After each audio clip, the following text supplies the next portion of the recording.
So,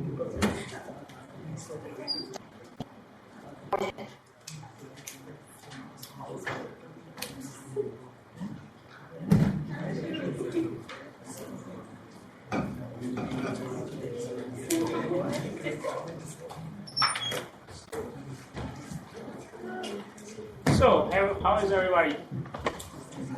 हाँ, कुछ काम समझ आ रहे हैं? तो हम प्रेजेंट कर रहे हैं protecting groups.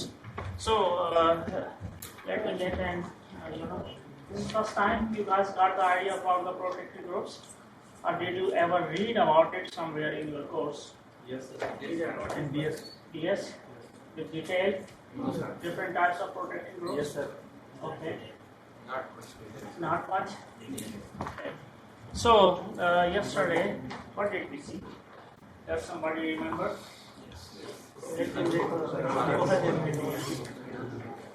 Alcohol protecting groups. So, what are the alcohol protecting groups? Different type of cigarette. But first,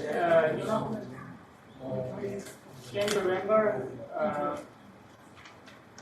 what are the basic conditions for a protecting group? What are the basic conditions? Easy to install. Easy to install and आपके exam की तैयारी करवा रहा हूँ. अच्छा, easy to install and then easy to remove and then quantitative productivity. When you install the protecting group or if you try to remove it, in both cases the yield should be very high, more than 90%. Otherwise, it's not feasible in organic synthesis, especially when you are doing the multi-step organic synthesis, because you have already done so much effort, and after 8-9 steps, you only have 30 or 40 milligram product. And for the next phase, if you want to remove a protecting group and then the yield is 70% or 60%, no, it's not going to work, because at the end you're going to get only 20, 25 milligram, 15 milligram. Then you cannot move forward. Then you have to restart all the sequences again. So be careful. We will select those type of molecules as a protecting group, which should give us high yield when we install it on a functional group, and yet then we must give again the high yield when we remove it and then we eliminate it. So what else? What is the other important point for a protecting group? Orthogonal. It should be. And then what else? Stable. Yeah. Stable. It should be stable during the reaction conditions. So yesterday we saw the protecting groups. Sir आपने कहा था कि जब हम कुछ protecting group लगाते हैं तो उसमें जो यील्ड आती है वो 50 to 60% आती है. तो हम वो यूज नहीं करेंगे ना. वो फिर हम देखें. आपके इन्वेंटरी में बहुत सारे प्रोटेक्टिंग ग्रुप्स हैं. We are seeing them, or the most important which are easily available commercially from Sigma, Richard Acros, from Alpha SL, all from these companies. I am showing only those ones. If you dig deep in the literature, what you will see, there are more than 100 different type of protecting groups available. So do the total synthesis, or advanced organic synthesis, or multi-step synthesis, or medicinal chemistry, whatever you want, you can find lot of protecting groups. आवाज आ रही है सबको? या वो मुझे mic लगाने की जरूरत है? नहीं? सही है. तो अल्कोहल के लिए भी there are lot of protecting groups available. Yesterday we saw कितने किस्म के प्रोटेक्टिव ग्रुप्स कल देखे हमने अल्कोहल के लिए? Cetyl ethers and then benzyl ether types and then methyl ether types, because benzyl ethers and methyl ethers, they are intrinsically different, because benzyl ether type protecting groups you can remove only with a catalyst. It is most stable under all other conditions. Whereas methyl ether, you need some BBR3 or DDQ type oxidizing agent to get rid of methyl ether. Okay, benzyl ethers, methyl ethers, silyl ethers, and then what else? Acetic anhydride. Okay. Anhydride types, benzoic anhydride, acetic anhydride, they install as an ester on the alcohol. ये जो है anhydride, they become ester on OH. And what else? कुछ याद नहीं है, भूल गए? हाँ, THP, tetrahydropyrene. And what else? Benzoate वो तो ईस्टर हो गया ना, मिथाइल ईस्टर या एसिटाइल ग्रुप या बेंजाइल ग्रुप के साथ एनहाइड्राइड की शक्ल में या एसिड क्लोराइड की शक्ल में आप लगाएं. So you have seen that there are a lot of protecting groups for alcohol available. We have seen some more prevalent type of protecting groups. So the purpose of this course is to give you guys some idea about the protecting groups so that you can dig deep in the literature by yourself to figure out for your type of chemistry which kind of protecting group will be more suitable. तो silyl ether कौन से कल हमने देखे silyl ether कोई एक कौन बताएगा सिलाइल ईथर का कोई example TMS chloride TMS chloride structure बनाए जरा कौन बनाएगा आगे जिसने बोला जो बोले वही खिड़की खोले हाँ बनाए TMS क्लोराइड उसका स्ट्रक्चर किस तरह का होगा देखेंगे आपके एग्जाम की तैयारी हो रही है ठीक है रट्टे नहीं मेरे कोर्स में रट्टे नहीं होते सर सबका बना देती नहीं सबका नहीं एक का बनाना है कुर्तियाँ नहीं दिखानी ट्राइमिथाइल सिलाइल क्लोराइड हाँ स्ट्रक्चर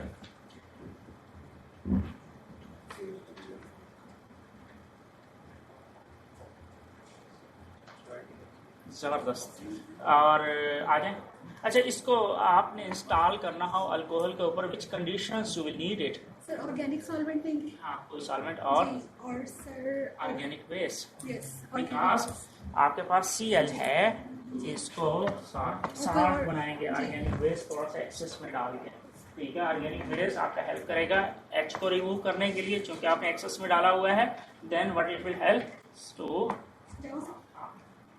न्यूक्लियोफाइल नहीं होना चाहिए वो organic base like pyridine like DIPEA diisopropyl ethylamine triethylamine इस तरह के जो बेसिस हैं वो या लुटिडीन ले लें वो भी TMS क्लोराइड और कोई सिलाइल ईथर किसी को याद है बोलना नहीं है ठीक है बोलना नहीं है मुझे खुद हाथ खड़ा करें तो TBDMS क्लोराइड आप आगे बनाएं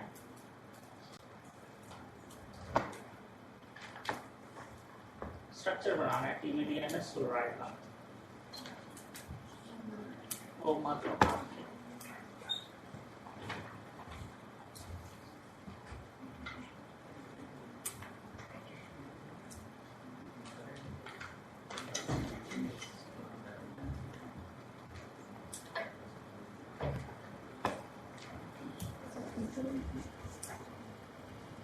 क्लोराइड हाँ TBDMS क्लोराइड ये क्या है tertiary butyl dimethyl silyl chloride same conditions होंगी इसके इंस्टॉलेशन के लिए एक ऑर्गेनिक सॉल्वेंट ले लें आपको अल्कोहल डालना नहीं भूलना आरबी के अंदर और क्या करेंगे बेस और तीसरा इनर्ट एटमॉस्फेयर कंडीशन चाहिए श्रंक लाइन चाहिए आपको ठीक है एयर की मौजूदगी में ये इंस्टॉल नहीं होगा ठीक है ये भी नहीं होगा तो आपका क्या है TBDMS क्लोराइड और TBDPS P फॉर फिनाइल ठीक है या मिथाइल की जगह पे एक फिनाइल ग्रुप लगा हुआ है सेम कंडीशंस ऑर्गेनिक बेस को इमिडाजोल डाल लें या आप pyridine डाल लें ट्राइएथिलामीन डाल लें जो पड़ा हुआ है लैब के अंदर बेसिकली डिफरेंट बेसिस के साथ यील्ड डिफरेंट आती है वो आपको थोड़ा सा हीट एंड ट्रायल से अंदाजा लगाना है हाँ, एक्सपेरिमेंटल ट्रायल से हर वो चीज़ बिल्कुल वैसे काम नहीं करती जिस तरह आपको लिटरेचर में नज़र आ रहा होता है, क्योंकि आपके सबस्ट्रेट में थोड़ी सी वेरिएशन होती है। आप एग्जैक्ट सेम सबस्ट्रेट तो यूज़ नहीं कर रहे ना, सेम सबस्ट्रेट आप यूज़ नहीं कर रहे, क्योंकि अगर आप सेम करेंगे तो फिर तो वो नॉवेलिटी नहीं है ना, वो तो रिसर्च ना हुई। आपका सबस्ट्रेट हमेशा डिफरेंट होता है, therefore it behaves differently in the reaction flask. So और बड़े सरप्राइजिंग कि उससे मिलता जुलता, हाँ लिटरेचर कहता है जी 98% यील्ड आ रही है और आपको 2% यील्ड मिल रही होती है, 3% मिल ही नहीं होती। ठीक है, चलो कोई बात नहीं, बेस चेंज करके देख लेते हैं। हाँ, थोड़ा सा सॉलिड चेंज करके देख लेते हैं। अच्छा, कहीं एयर तो नहीं जा रही इस पूरे रिएक्शन के अंदर, try to eliminate the air from the system. So या ये भी तो हो सकता है कि आपका ये डिकम्पोज हो गया स्टार्टिंग मटीरियल। यहाँ पे है ना, मैंने I have seen the working style, लोग यूज़ करके तो आर भी क्या कहते हैं, केमिकल वाटर को खुला छोड़ देते हैं। ठीक है, तो एयर के साथ इंटरेक्ट करते करते एक आधा बार तो सही होता है, वो केमिकल बाद में डिकम्पोज हो जाता है, थोड़ा सा यही मसला है। सो TBD ये कौन सा है? इग्नोरेंट एटमॉस्फेयर का मतलब क्या हुआ इसमें? आर्गान या अंडर नाइट्रोजन आप काम करें। TBDMS फिर आगे Cl, ऐसे ही है ना। और अगर आप यहाँ पे फिनाइल लगा लेंगे, एक और प्रोटेक्टिंग ग्रुप है, मोर स्टेबल है उससे, यानी कि ये क्या है, इसको क्या कहेंगे? PBDPS, P फॉर डाइफिनाइल, हाँ, D फॉर डाई। यस। अच्छा, और टिप्स भी पढ़ा था हमने, आप लोगों को टिप्स दे रहा हूँ मैं। टिप्स क्लोराइड, हाँ, टिप्स क्या है? इसमें सिलाइल के isopropyl, you have here try isopropyl आपको बनाना है, एंड देन क्लोराइड। जब भी हम इनर्ट एटमॉस्फेयर प्रोवाइड करते हैं, हम शिलिंग लाइन भी यूज़ करते हैं और बैलून भी यूज़ करते हैं। दोनों में डिफरेंस क्या है? श्लंक लाइन आपको एक एक्स्ट्रा ऑर्डिनरी जो है ना इनर्ट एटमॉस्फेयर प्रोवाइड करता है। बैलून में तो आपकी एयर चली जाती है, ठीक है, बैलून में इटसेल्फ एयर डिफ्यूज हो रही होती है, तो बस वो फॉर द टाइम बिंग काम कर जाता है। लेकिन क्या कहते हैं, आपको extraordinary inert atmosphere Schlenk line से, लेकिन Schlenk line is dangerous to handle also.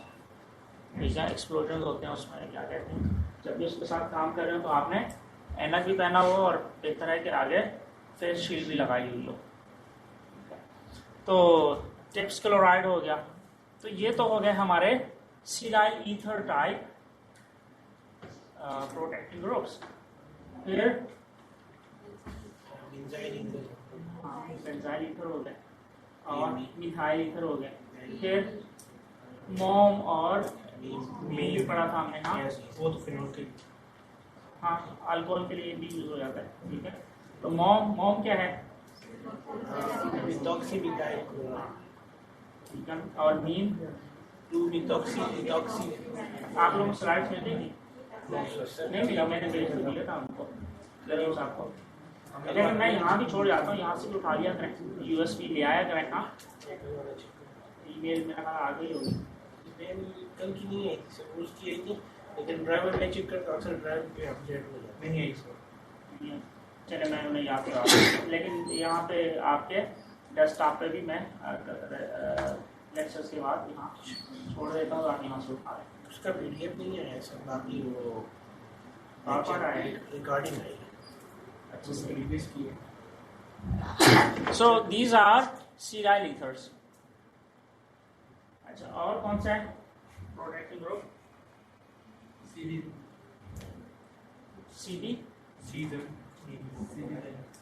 CBZ। हाँ, वो उसका है, अमीन का है।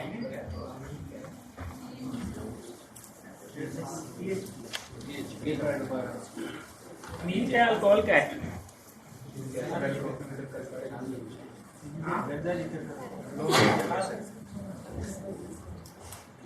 आ जाए, कौन मुझे बताएगा और कोई प्रोटेक्टिंग ग्रुप? नहीं, आप एक हफ्ता हो गया ना, जिनका एक दफा हो गया, बाकी कौन सा जो आगे बैठा है, वो जो साथ जो आगे बैठे हैं उससे पूछते हैं। आ जाए भाई, हिम्मत करें, कुछ हमें भी समझने को मिले। और प्रोटेक्ट, हाँ PHP, हाँ बनाए स्ट्रक्चर आने चाहिए आप लोगों को इन प्रोटेक्टिंग ग्रुप्स के, दैट इज वेरी इंपॉर्टेंट।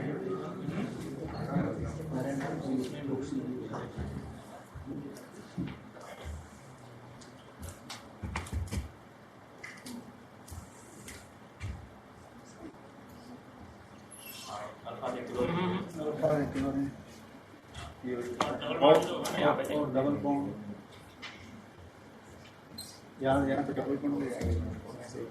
सही है। और कोई some other protecting group? Anhydride कौन से वाला?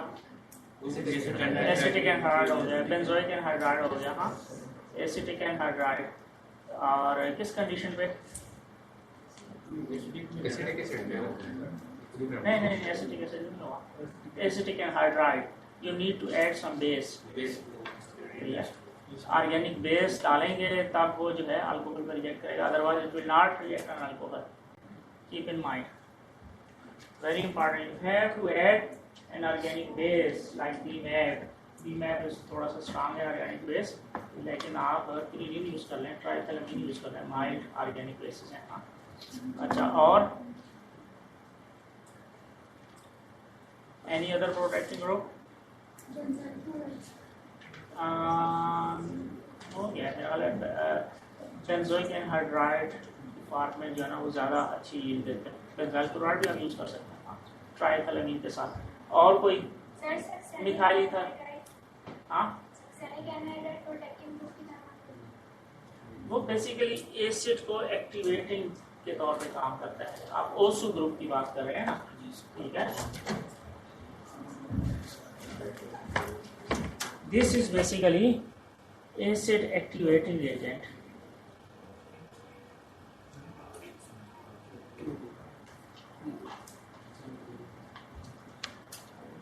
इसको जो है OSU लिटरेचर में आपको इस फॉर्म में नजर आएगा, हाँ स्कीम वगैरह के ऊपर। ये जब आप एसिड के ऊपर ये लगा देते हैं, then you don't need a coupling agent.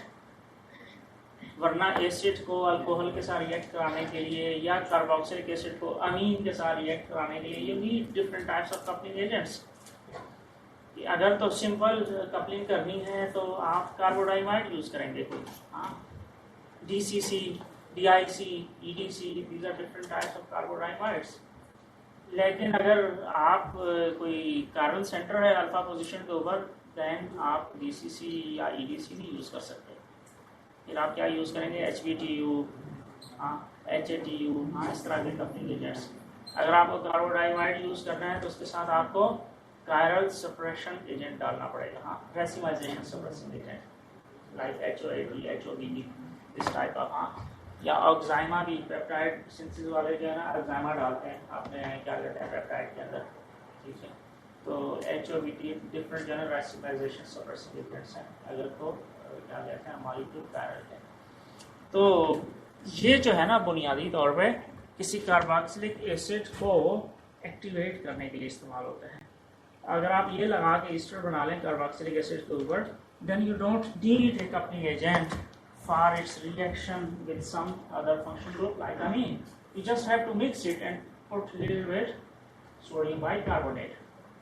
Sodium bicarbonate से जो है ना आपका reaction forward move कर जाता है और you get very excellent yield about 90% for that type of chemistry. For example, आपके पास कोई कार्बोक्सिलिक एसिड है,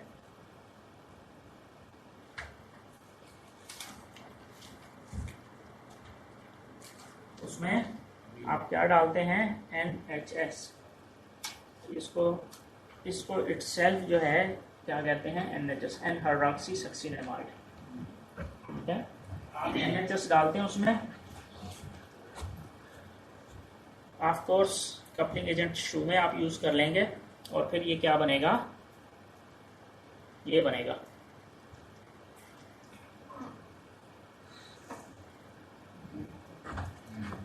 अब आपका कार्बोक्सिलिक एसिड एक्टिव हो गया, अब ये आसानी से रिएक्ट करेगा। आपको जस्ट अमीन इसके साथ मिक्स करना है जिसके साथ आपको रिएक्ट कराना है, and then add some sodium bicarbonate, और फिर इसको स्टर करें, ये आपको डायरेक्टली प्रोडक्ट दे देगा। मिसाल के तौर पर अगले स्टेप के ऊपर आपको कोई अमीन के साथ रिएक्ट कराना है इसको,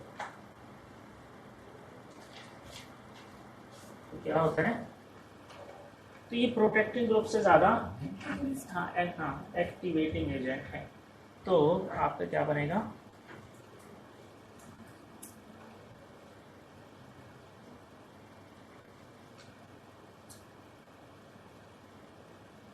NH। तो ये मतलब हो गया कि जिस तरीके से ट्रोसाइलेट काम करते हैं इस तरीके से ओसू हाँ काम हाँ करता है। हाँ, किसी हद तक। तो साइड तो आप उसके ऊपर करेंगे ना, अल्कोहल के ऊपर लगाएंगे, CDI वो एक अच्छा लीविंग ग्रुप है। CDI कार्बन डाइमेटाजोल हाँ हाँ, चीजें होती हैं। CDI भी CDI इसी तरह use काम करते करता है, हैं। CDI भी इसी तरह काम करता है। DMAP भी मेरे ख्याल में इसी चीज के लिए नहीं DMAP नहीं, CDI यूज। GCC वगैरह इस तरह का होगी। आप इधर इमीडाजोल और दरमियान में कार्बोनाइल है, कार्बोनाइल होगा, इधर डायमेटाजोल। इमीडाजोल है, इधर भी आपका इमीडाजोल है। ये चीजें इस्तेमाल करते हैं। तो GCC की मेरे ख्याल में है इसमें। कार्बोडाइमाइड है वो डायमेटाजोल। ठीक है, डिहाइड्रेटिंग एजेंट है ऑर्गेनिक सिंथेसिस में। Sir borohydride sir normal condition में कार्बोक्सिलिक एसिड प्रोड्यूस नहीं करता, इस कंडीशन में प्रोड्यूस कर सकता है? नहीं करेगा, बड़ा सेंसिटिव है ये रिएक्शन मॉइस्चर के। सोडियम बोरोहाइड्राइड आपको डिजॉल्व करना है ना पानी में, ठीक है, तो ये जो है ना, ये रिएक्शन जो है, ये जो आपने मॉलिक्यूल बनाया है, ये मॉइस्चर सेंसिटिव है। मॉइस्चर जैसे आया ये टूट गया, ये फिर कार्बोक्सिलिक एसिड भी प्रोटेक्टेड है। हाँ वापस कार्बोक्सिलिक। कार्बोक्सिलिक रिवर्स रिएक्शन हो जाएगा।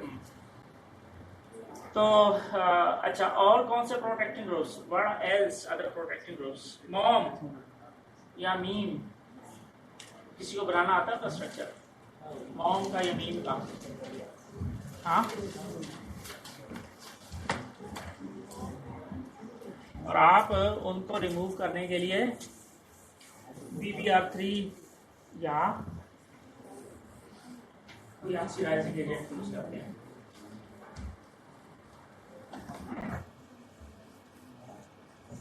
मॉम कोई बना के दिखा सकता है अल्कोहल के ऊपर उसकी प्रोटेक्शन? किसी को याद नहीं है?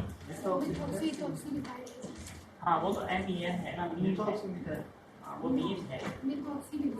हाँ मिथॉक्सी मिथाइल, हाँ, और मीन याद है, भूल गए? तो ये थोड़ा सा हमने रिफ्रेश कर लिया। Next let us go to amine protecting groups. Amine भी देखें, अमीन कौन से फंक्शनल ग्रुप्स होते हैं? NH2 मौजूद होता है उनमें। तो आज हम थर्ड पार्ट अमीन प्रोटेक्टिंग ग्रुप्स को देखेंगे। पहले लेक्चर में मैंने थोड़ा सा आइडिया दिया था अमीन प्रोटेक्टिंग ग्रुप्स का। कौन कौन से अमीन प्रोटेक्टिंग ग्रुप्स होते हैं? बहुत होते हैं, बहुत सबको याद है। एलोक, अच्छा, और शिपलेस भी आती है। एटमॉक, हाँ, अच्छा, और CDC, और एटमॉक हो गया, ट्रॉक सही है, और बेंजाइल ग्रुप CBZ हो गया या बेंजाइल। देखें CBZ और बेंजाइल में क्या फर्क है, कोई बता सकता है? उसमें वो कार्बोक्सी, हाँ, आपके पास देखें अमीन है,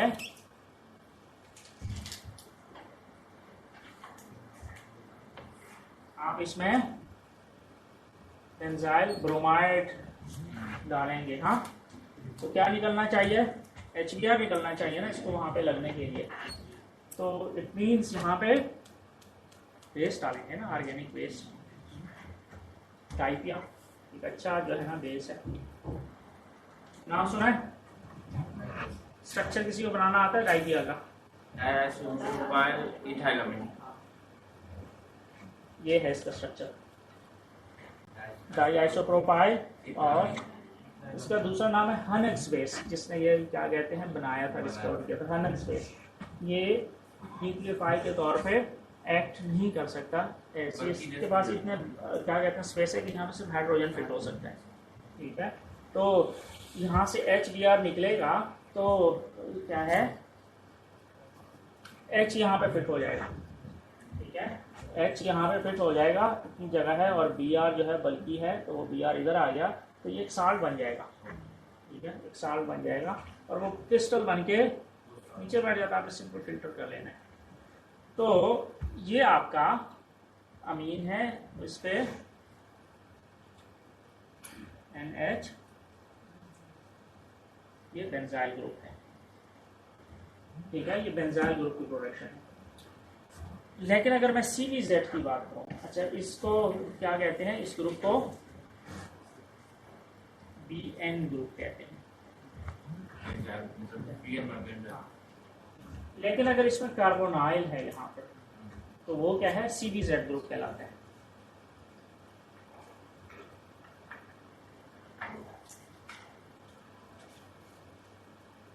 तो दोनों की रिप्रोडक्शन का मैकेनिज्म डिफरेंट है। इसमें आपको CO2 नजर आ रहा है, इसमें CO2 की रिमूवल से जो है ना इसकी रिप्रोडक्शन होती है। ठीक है, हाँ, यहाँ पर भी टॉलिन नहीं बनेगा। ठीक है, और दोनों के लिए आपको प्लाडियम कैटलिस्ट चाहिए। तो इस प्रोटेक्टिंग ग्रुप को आप CBZ कहते हैं, या दूसरा नाम इसका Z ग्रुप भी है। ठीक है, लिटरेचर में आपको कहीं पे Z लिखा हुआ नजर आता है स्कीमों के अंदर। हाँ, ऑर्गेनिक सिंथेसिस की जो स्कीमें होती हैं उसमें जो बड़ा जगहों पे आप Z लिखा हुआ देखते हैं, तो बेसिकली ये ग्रुप लगाया हुआ होता है। अब इतने बड़े बड़े उसमें लगाते नहीं है ना, स्ट्रक्चर चीज़ों को उन्होंने कंसाइज रखना होता है। बेंजाइल से ये वाला CVZ बेहतर नहीं है सर? उसमें तो अभी भी अल्का रिलेटेड होने के चांसेस होते हैं। अगर जैसे हम कोई सोडियम हाइड्राइड का यूज करने की हमें जरूरत पड़ गई, डाई अल्काइलेटेड यूज होगा, इतना स्ट्रांग ना यूज करना ना, यही तो है ना बेसिस के दरमियान आप इस तरह प्ले करेंगे ना कि आप इतना स्ट्रांग ना यूज करें कि वो डाई अल्काइलेशन कर दे वहाँ पे। कई कंडीशन से अगर सही है, रिएक्शन प्रोसेस में जरूरत भी पड़ जाती है तो आप फिर इधर आ जाए। ये वाला सही है, ये ज्यादा वो है ना, स्टेबल है। ठीक है, देखें वो ट्रेड ऑफ है ना कि हमें कहीं ये ज़्यादा अच्छी मिल रही है, कहीं पे अगली कंडीशंस पे हम कौन सी कंडीशंस यूज करना जा रहे हैं। हम ये भी देखेंगे ना कि हमारे सबस्ट्रेट में कोई ग्रुप तो नहीं है साथ में, क्योंकि फिर जो बेंजाइल उसके साथ कंप्लीट करने लग जाएगा। सही है, तो फिर आप सिलाल ईथर ले आएंगे ना, सिलाल ईथर इस पे अमीन तो नहीं लगता। ठीक है, वो अमीन पे नहीं लगेगा, रिवर्स हो जाएगा, लगेगा लगे ना लगे पर रिवर्स यूज करिए। इसको कहते हैं देखें ऑर्थोगोनैलिटी। देखें प्लानिंग के साथ चलना है कि मैं पहले किसके ऊपर लगाऊं कि वो दूसरों के साथ इंटरफेयर ना करें। फिर जब मैंने हटाने हैं तो मुझे केमिस्ट्री इस तरह चलानी है कि पहले ये हटेगा, इसके ऊपर मुझे काम करना है। ठीक है, मॉलिक्यूल, हाँ इधर एक चीज़ लग गई है, इसको मुझे प्रोटेक्टिंग ग्रुप्स लगाने की जरूरत नहीं है इस साइड से। ठीक है, और फिर एट द एंड आप क्या कहते हैं साइक्लाइजेशन कर लें या क्या कहते हैं उसमें डबल बॉन्ड या ट्रिपल बॉन्ड जनरेट कर लें। तो हम वन बाय वन देखते हैं सारे प्रोटेक्टिंग ग्रुप्स।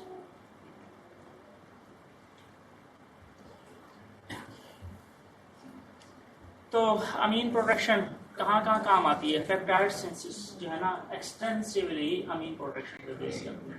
ठीक है, पेप्टाइड्स में आपका अमीन ही होता है। हाँ, अच्छा, फिर फार्मास्यूटिकल्स की सिंथेसिस में, एग्रोकेमिकल्स, डाई स्टफ की सिंथेसिस में, सेलेक्टिविटी इन ऑर्गेनिक सिंथेसिस लाने के लिए हाँ आपके पास बहुत सारे फंक्शन ग्रुप, आप सेलेक्टिवली किसी एक साइड के ऊपर काम करना चाहते हैं और आप चाहते हैं कि other function group doesn't interfere in my chemistry, आप उसको प्रोटेक्ट कर देते हैं, मास्क कर देते हैं। हाँ, एंड देन पेप्टाइड सिंथेसिस।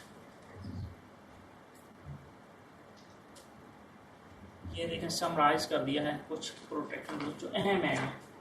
ठीक है, एसाइलेशन करते हैं, ये कैसे होगा?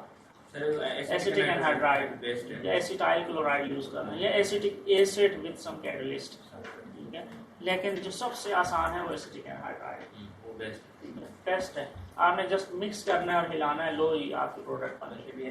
रिएक्टिव है सही है, लेकिन एसिटिक एनहाइड्राइड चाहिए उसके लिए, क्योंकि है नहीं तो वो है नहीं और बड़ा सिंपल है। क्योंकि पाकिस्तान में अगर एसिटिक एनहाइड्राइड इंपोर्ट करने की इजाज़त मिल जाए ना तो आपका जो मार्जिन है उनका 15 to 20% ना, ये 25 से 30% पे चला जाएगा मार्जिन, उनका प्रॉफिट मार्जिन। अगर वो पैरासीटामोल का लास्ट स्टेप की एसिटाइलेशन एसिटिक एसिड की बजाय एसिटिक एनहाइड्राइड से करें तो ठीक है, क्योंकि बड़ा सिंपल और क्लीन रिएक्शन है, कोई फिल्ट्रेशन में कुछ भी नहीं, आपने डाला खिलाया और क्या है आप प्रोडक्ट बन के जो एक्स्ट्रा है आपने हीट करके उस चार्ट को रिकवर कर लिया। इस तरह हो सकता है एसिटिक एसिड को डेरिवेटिव करके एसिटिक एनहाइड्राइड बना फिर उसको नहीं बना सकते ना, आप नहीं बना सकते। अगर आप बनाने की कोशिश करेंगे तो वो नार्कोटिक्स वालों को पता चल जाएगा, वो आएंगे छापा मारेंगे, वो अगला पिछला हिसाब सारा बराबर कर देंगे। लेकिन यहाँ तो गली गली ड्रग पी रहे होते हैं लोग, हम इनको तो रास्ते सादा में- सादा ड्रग बना रहे हैं ना।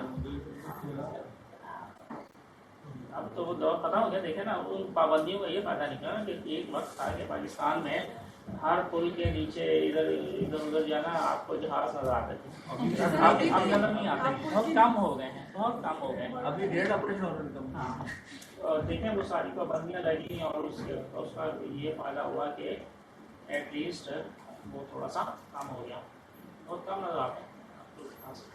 आते हैं जगह तब्दील हो गई है। नहीं फिर भी हमें तो क्या कहते हैं, देखिए मीडिया और इधर उधर भी उसके ऊपर होता है ना, क्या ना हीरोइन ही बहुत कम हो गया, दूसरे तो होंगे ड्रग्स वाले, लेकिन जो हीरोइन से जो जहाज बनता है ना वो तो बड़ा खतरनाक होता है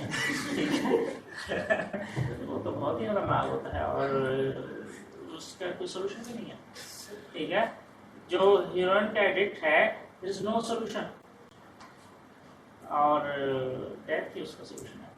ठीक है, वो हर काम से जाता है, कुछ भी नहीं कर सकता बंदा। कुछ लोग समझमान कर देते हैं, समझमान सुन लेकिन छोटे मोटे ये तो वैसे ही है, चाय का कुछ लोगों का नशा, चाय के बगैर गुजारा नहीं होता। आप चाय ना पिए तो क्या होता है उस दिन जो है ना दिन अच्छा नहीं गुजरता। हाँ, आप में से हाँ कितने लोग हैं जिन्हें चाय पीने की आदत है? सबको है ना। आप ये लोग जो है ना चाय के बगैर एक दिन आप चाय ना पिए कैसा फील होगा? हाँ, सही है। इसी तरह सिगरेट ये हल्के हल्के तो ये जायज़ है ना, जायज़ है ना। कुछ लोगों को समझ पान, कुछ लोगों को पेट्रोल की स्मेल अच्छी लगती है, हाँ वो उसको सुन के अपना दिन अच्छा गुजारते हैं। कुछ लोग को काफ़ी से उनका यहाँ दिन अच्छा गुजरता है कि आप उन्हें चाय पिला दें कर सकते हैं। उनको जो है ना स्ट्रांग कैफीन डोज चाहिए होती है काफ़ी की शक्ल में, हाँ वो काफ़ी से एडिक्ट होते हैं। लेकिन ये वो एडिक्शन है जो आपके रोज़मर्रा ज़िंदगी के मामूलात में असर नहीं डालता। आपकी पढ़ाई, आपके जॉब, आपके कारोबार पे असरअंदाज नहीं होता। हीरोइन एक ऐसा नशा है बंदा अगर कुछ भी करने का काबिल नहीं रहता। हीरोइन चीज ऐसी है। हाँ, इसी तरह आइस एक ऐसा नशा है जो हाँ 5-6 महीने तो बड़े अच्छे गुजरते हैं, इसके बाद बंदे को वहम होना शुरू हो जाता है कि सारे मेरे दुश्मन हैं, तो एट देन वो कातिल बन जाता है। सर इसका भी लाइक है आइस का आई डोंट नो, मेरा ख्याल है सर दूसरा एक हमारा है उसको हमने 3 मरतबा रिहेबिलिटेशन सेंटर भेजा, जैसे रिहेबिलिटेशन सेंटर से आ जाता है। हाँ, मेरा ख्याल है फिर भी इट इज नॉट क्या कहते हैं हीरोइन की तरह तो नहीं है। That is extremely dangerous. आपने जस्ट एक दफ़ा ट्राई किया and then you are hooked to this drug and then you can never get rid of this addiction. लेकिन आइस का फिर भी रिहेबिलिटेशन सेंटर में कुछ लोग सही हो जाते हैं, हीरोइन से तो सही नहीं होता ना बता। ठीक है, वो तो बस गया काम से। अच्छा ये हो गया, फिर फार्मालेशन करते हैं आप, और फिर अल्काइलेशन से भी आप इसे प्रोटेक्ट करते हैं, बेंजाइलेशन से भी आप करते हैं, एफमॉक प्रोटेक्टिंग ग्रुप से भी करते हैं, CBZ या Z प्रोटेक्टिंग ग्रुप से, बॉक और कार्बामेट। ठीक है, कार्बामेट में इधर मुख्य किस्म के आप यहाँ ट्राइक्लोरो लगा दें यहाँ पर तो वो ट्राक बन जाता है। इस तरह मुख्य किस्म के अवेलेबल हैं प्रोटेक्टिंग ग्रुप्स। कार्बामेट की जो सबसे बड़ी खासियत है आपके पास यहाँ CO2 निकलने की खासियत है, ये भी कार्बामेट की एग्जाम्पल है। ठीक है, यहाँ पर भी आप CO2 आप प्रोड्यूस कर सकते हैं ड्यूरिंग द डिप्रोडक्शन, यानी कोई ऐसा रिएजेंट डालना है जिसने चेन रिएक्शन स्टार्ट कर देना और CO2 प्रोड्यूस होना शुरू हो जाती है एंड देन यू से ओके क्लीनली जो है आपका प्रोटेक्टिव ग्रुप वहाँ से आ गया। इन सारे में होगा ना एफमॉक CBG हाँ, बॉक सब सेम मैकेनिज्म है। सो बॉक बड़ा मशहूर ज़माना प्रोटेक्टिंग ग्रुप है। हाँ, इसको लगाने के लिए आपको ट्राइथैलेमीन और DCM या सोडियम बाइकार्बोनेट ठीक है। बाज़ केसेस में तो आप ये ना भी डालें ना तब भी रिएक्शन फॉरवर्ड मूव करता है बॉक के साथ, ट्राइथेलामीन अगर ना भी डालें तो। वो उस केस में सर जैसे रिएक्टिव अमाइंस प्राइमरी सेकेंडरी हमारे पास प्राइमरी अमीन है तो वो इटसेल्फ एज ए बेस काम करता है, तो वो जो है आपको जस्ट बॉक ऐड करना है and then you get your primary amine protected. तो ये उसका प्रोटेक्शन कंडीशंस हैं। आप ऑर्गेनिक वेस्ट यूज़ कर लें या इनऑर्गेनिक वेस्ट, सॉल्वेंट कोई सा भी हो, और सॉल्वेंट आपका कोई सा भी हो, और बस ऐसा सॉल्वेंट नहीं यूज़ करना जिसमें अमीन लगा हुआ है, जैसे बेंजाइल अमीन यूज़ करते हैं लोग एज ए सॉल्वेंट बाज़ रिएक्शंस में, तो वो आप नहीं यूज़ कर सकते। पिरिडीन कर सकते हैं, पिरिडीन कुछ नहीं कर सकता, एज ए बेस काम कर सकता है, it can not work as a nucleophile, compete नहीं करेगा आपके बॉक एंड हाइड्राइड से रिएक्शन के लिए। द डी प्रोडक्शन कंडीशंस क्या है? TFA the best. TFA से क्लीनली आपकी प्रोडक्ट बॉक रिमूव हो जाता है, लेकिन एक मसला है, इट गिव्स द साल्ट, ठीक है। TFA का साल्ट बनता है अमीन के साथ, अब आपको साल्ट रिमूव करना है उसकी रिएक्टिविटी बहाल करने के लिए। फिर एसिटाइल क्लोराइड आप यूज़ कर लें, ये भी आपका हैवी एसिड क्यों यूज करते हैं? ऐसे डायल्यूट कोई एसिड ऐड कर नहीं करेगा, वो नहीं रिमूव करेगा, पार्शियली रिमूव करेगा आपका 10-20% डिपेंडिंग ऑन द कंसंट्रेशन। ये नहीं है कि क्लीनली आपको बॉक रिमूव कर दे और आपका स्टार्टिंग मटेरियल रिकवर हो जाए। तो इस केस में भी क्या होगा कि सॉल्ट ही हम सॉल्ट फॉर्म में कुछ मिलेगा। हाँ, अब टोटली हमें आपको से न्यूट्रलाइज करना है, एक्सट्रैक्शन से कर लें 10% सोडियम बाइकार्बोनेट के सोल्यूशन के साथ एक्सट्रैक्ट कर लें, तो आपका क्या है, TFA का साल्ट का सोडियम साल्ट बना देगा। लेकिन ये काम करने से पहले ये सोचना है कि ये मॉलिक्यूल कहीं पानी में तो हल नहीं हो जाएगा। वो तो डिजाइनिंग के टाइम ही अगर तो मॉलिक्यूल अच्छा खासा लिपोफिलिक और उसमें सिर्फ एक NH2 है तो then it will not go in the water, organic phase में रहेगा। लेकिन अगर उसमें एक दो और भी इस तरह क्या कहते हैं पोलर फंक्शनल ग्रुप्स मौजूद हैं, तो आप एक्सट्रैक्शन कर ही नहीं सकते, वो सारा पानी में आपको मिलेगा कुछ नहीं प्रोडक्ट। ठीक है, ये जरा क्या कहते हैं कॉमन सेंस यूज़ करनी है, ठीक है। अच्छा, फिर TMS ट्रिफ्लेट, ट्राइएथिलामीन, ये भी यूज़ होता है, लेकिन एक्सटेंसिवली दुनिया में TFA यूज़ होता है, ठीक है। TFA यूज़ होता है। फिर आपके पास आयन एक्सचेंज रेजन होना चाहिए और आप उसको उसमें से पास करें डिज़ॉल्व करके, तो साल्ट उधर ही रह जाएगा, आपको प्योर फ्री अमीन प्रोडक्ट दी जाएगी। लेकिन फिर जो फ्री अमीन हैं ये बड़े अनस्टेबल होते हैं, जल्दी जल्दी अगला स्टेप करना होता है, ज़्यादा देर बाहर रखेंगे तो वो नहीं, फिर से नहीं, अनस्टेबल हो जाते हैं, ना अनस्टेबल नहीं, इनएक्टिव हो जाते हैं। कार्बन डाइऑक्साइड जो है उसके साथ वो रिएक्ट करके अडक्ट बना लेते हैं and then they become inactive, अगले स्टेप पे वो काम ही नहीं करता। तो जब भी डीप्रोडक्शन करनी है, सारा प्रोसेस क्विक करके फौरन अगले स्टेप का रिएक्शन करना होता है। इंस्टीट्यूट टाइप की चीजें होती हैं, कर सकते हैं। नहीं, इंस्टीट्यूट नहीं, आपको प्रोडक्ट कवर करनी है, आपको एक्सेस ऑफ TFA निकालना होता है, ठीक है। और क्या कहते हैं, जब आपको साल्ट मिल गया है तो साल्ट को न्यूट्रलाइज करना होता है फौरी तौर पे। तो ये जो सेंसेस है ना, 9 से 5 वाला काम नहीं है। जो अच्छी सेंसेस है ना, 9 से 5 नहीं हो सकती, 9 से 12 तक तो है ना सर? हाँ, 9 से 12 होना चाहिए। दिन वाले 12 नहीं, रात वाले। जी रात वाले सर। क्योंकि देखें, आपने ये रिप्रोडक्शन कर दिया, आपने कहा मैं कल आके करूँगा, अगले दिन आएंगे तो वो सारा काम ही खराब हुआ, वो आगे रिएक्ट ही नहीं कर रहा, अगला रिएक्शन किया तो प्रोडक्ट ही नहीं मिल रही, ये नहीं निकल रही। इन आपको बताना खासतौर पर प्रोफेसर स्कीम्स हाजिर कुछ नहीं आगे तो आगे हाँ, बहुत सारे बच्चे समझते हैं रात में जो है ना, प्रोफेसर सिद्दीकी साहब आते हैं लैब्स में और किसी का रिएक्शन चला देते हैं, किसी का रोक देते हैं। हाँ, बहुत सारे बच्चे हैं इसका सोचते हैं। तो मुझे भी एक दो बच्चों ने डराने की कोशिश की कि सर आप इतनी देर तक रुकते हैं, आपके किसी दिन जो है ना प्रोफेसर सिद्दीकी साहब से टाकरा हो जाएगा। मैंने कहा मैं उसी के इंतजार में तो हूँ। तो कहते नहीं, वो मेरे रिएक्शन अक्सर बंद करते रहते हैं। बाद में पता चला कि वो सिक्योरिटी गार्ड आमतौर पर देखते हैं, वो फार्म वाले नहीं डालते क्योंकि लाइट वाइट जल रही होती है तो वो आप कर देते हैं। लेकिन आप लोगों ने कोई रात का रिएक्शन करना है तो वो उसके बगैर आपको रिएक्शन नहीं छोड़ना है, क्योंकि आग वाग लगने का खतरा होता है। कहाँ से? हार्ट ब्लेड से। हार्ट ब्लेड का शॉर्ट सर्किट हो जाए या कुछ हो जाए तो उससे आग लगने का खतरा होता है। तो इसलिए आपको नीचे सिक्योरिटी रूम में इन्फॉर्म करना है कि मेरा ये रिएक्शन आज रात चलेगा, उसके लिए फॉर्म दे के जाना होता है। तो सिक्योरिटी गार्ड जो है टाइम टू टाइम नजर रखते हैं कि कोई गड़बड़ तो नहीं वहाँ जा रही है। तो ये आपका बॉम्ब प्रोटेक्टिंग ग्रुप है। आगे CBZ, वही क्लोराइड लगा हुआ है, तो वही सेम कंडीशंस हैं। आप इनऑर्गेनिक वेस्ट यूज़ कर रहे हैं, ऑर्गेनिक वेस्ट यूज़ कर रहे हैं, हाँ इजीली वो इसके ऊपर लग जाएगा। लेकिन फिर इसको हटाना जो है वो आपको कैटलिस्ट चाहिए। कैटलिस्ट है तो वो फिर आग लगाने वाला काम है। हाँ, कुछ लोग तो एक्सपर्ट हैं लगाई बुझाई में, ठीक है ना, आग वाग लगाना जानते हैं ना बहुत से लोग।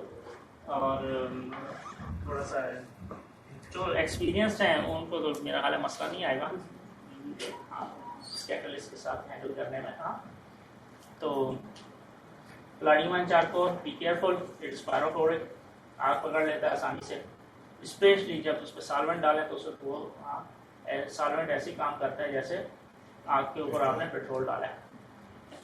तो अंडर इनर्ट एटमॉस्फेयर इसके साथ काम करना है। फिर आपको हाइड्रोजन भी चाहिए, लेकिन है ये बड़े काम का कैटलिस्ट। आप फिर बेफिक्र हो जाते हैं नेक्स्ट स्टेप्स में एसिडिक एनवायरनमेंट या बेसिक एनवायरनमेंट से।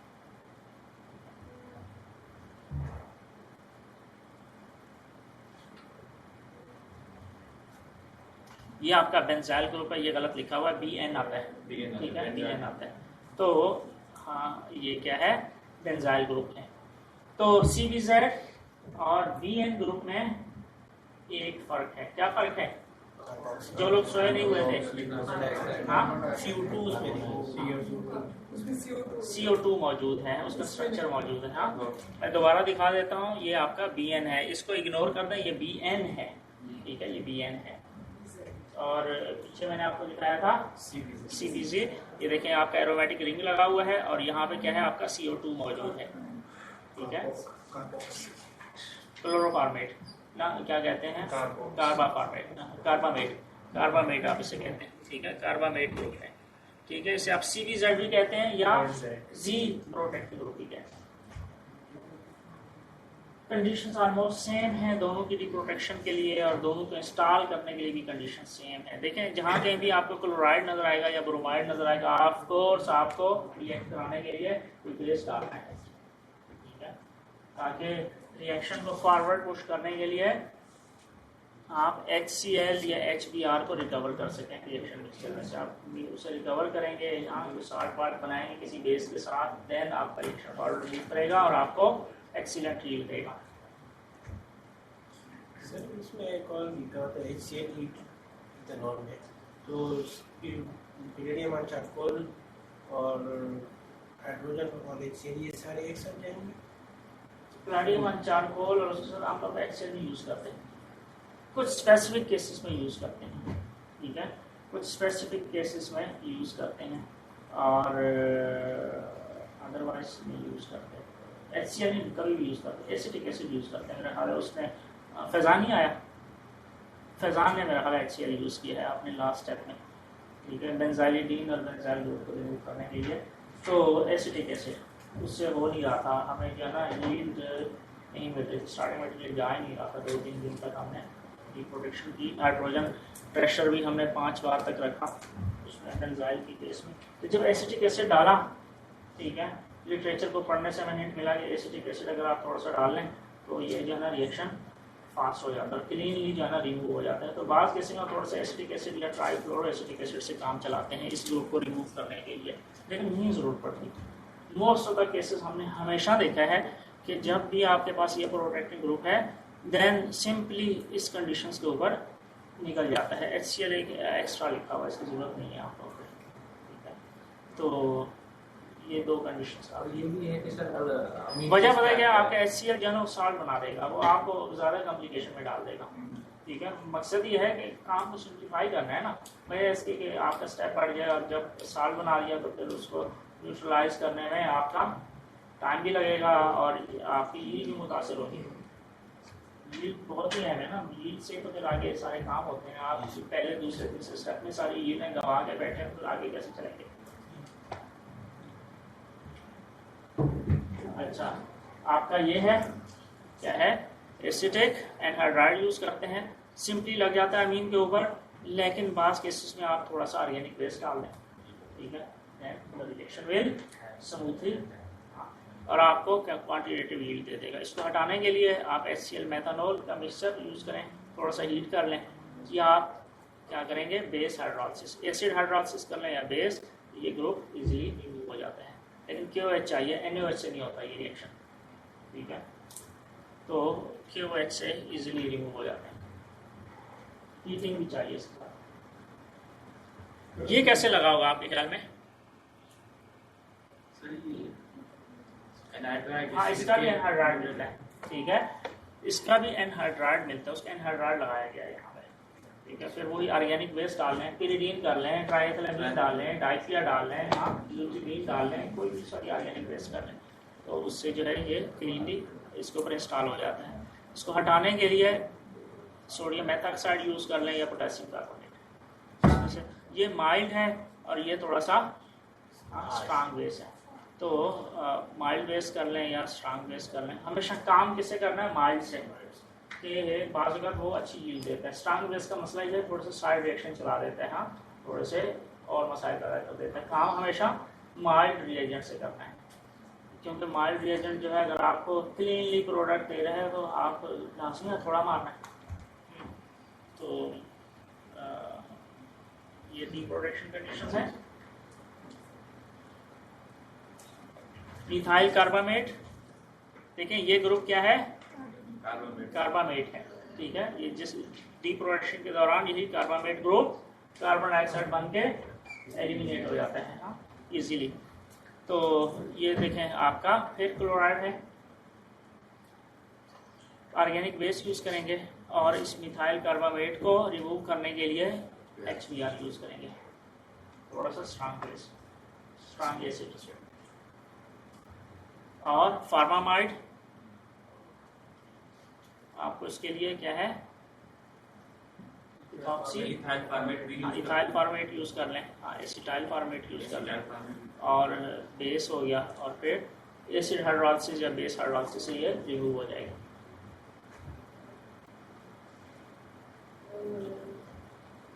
बॉग का जो है ना stability profile, most of the protecting groups जो है ना इन कंडीशंस के ऊपर आप ऑब्जर्व करें ना, मैं आप लोगों को ये क्या कहते हैं स्टेबिलिटी प्रोफाइल दिखा रहा हूँ, तो ज़्यादातर प्रोटेक्टिंग ग्रुप्स इन कंडीशंस के ऊपर अनस्टेबल हैं। हाँ, बेसिस में लिथियम डाइआइसोप्रोपाइलेमाइड, ठीक है, उसमें भी स्टेबल है, ट्राइथैलामीन में, पिरिडीन में, इन सब में जो है वो स्टेबल है।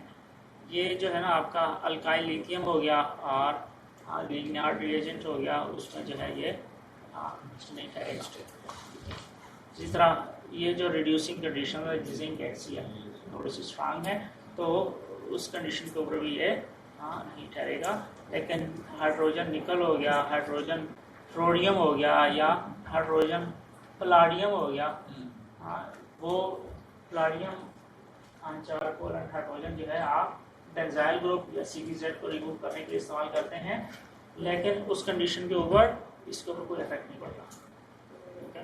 यहाँ जहाँ लिखा हुआ है ना रोडियम और हाइड्रोजन, इसको उसके इक्विवेलेंट समझ में, रुथनियम हाइड्रोजन हो गया, प्लाडियम हाइड्रोजन हो गया, हाँ, रोडियम हाइड्रोजन हो गया, ये सारे सेम कैटेगरी ऑफ कैटलिस्ट, ठीक है।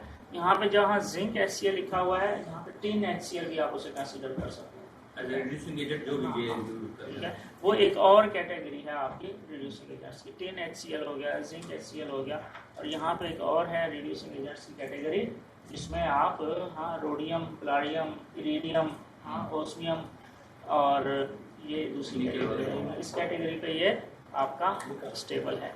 फिर आपका ये रेने निकल टाइप जो हाँ रिड्यूसिंग एजेंट्स हैं वो ये हैं, उनमें ये स्टेबल है, यहाँ पर नहीं है।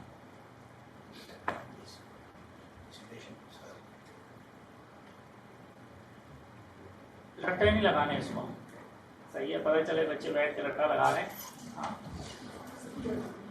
जी, जस्ट आपके रेफरेंस के लिए है। मुस्तकिल में अगर आप काम करें तो आप लोगों को पता हो कि मुझे कंसल्ट कैसे करना है, मुझे आगे इस तरह चलना है, तो मुझे हाँ कहाँ से इंफॉर्मेशन लेनी है और किस तरह लेनी है।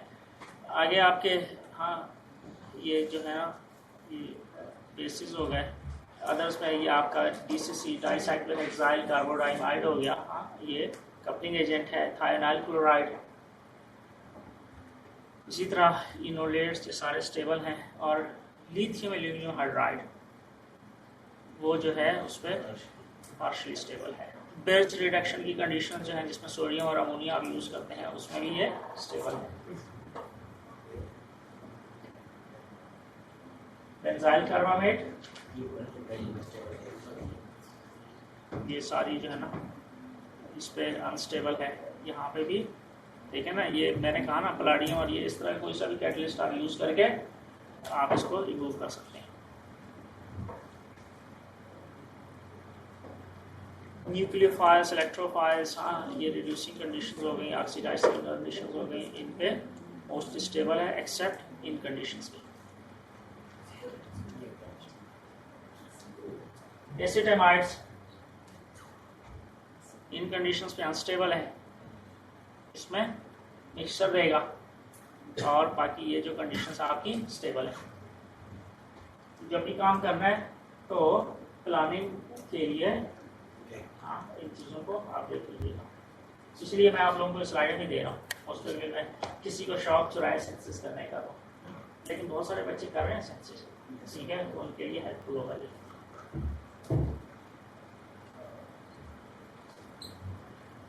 एसिडामाइड में हाँ ये कंडीशन स्ट्रांग बेसिक कंडीशंस पे नहीं ठहरेगा क्योंकि वो बेस हाइड्रोलिसिस हो जाएगा।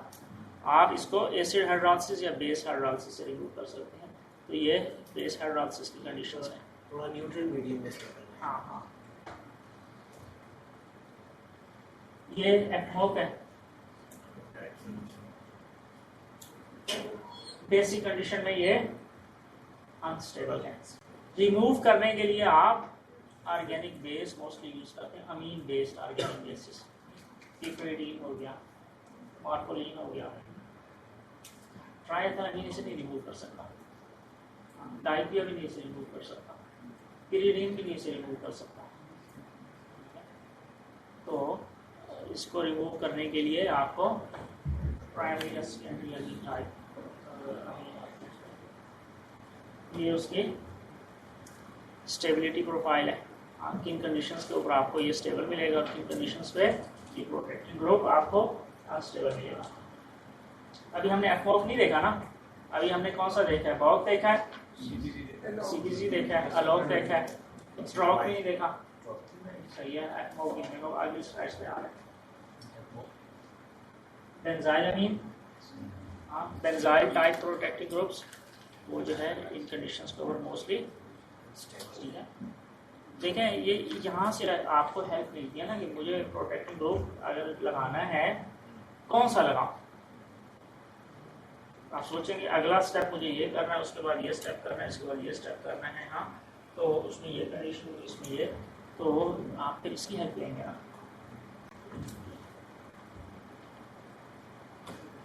और मोस्टली ऑक्सीडाइजिंग एजेंट्स जो हैं उसके अगेंस्ट ये अनस्टेबल है।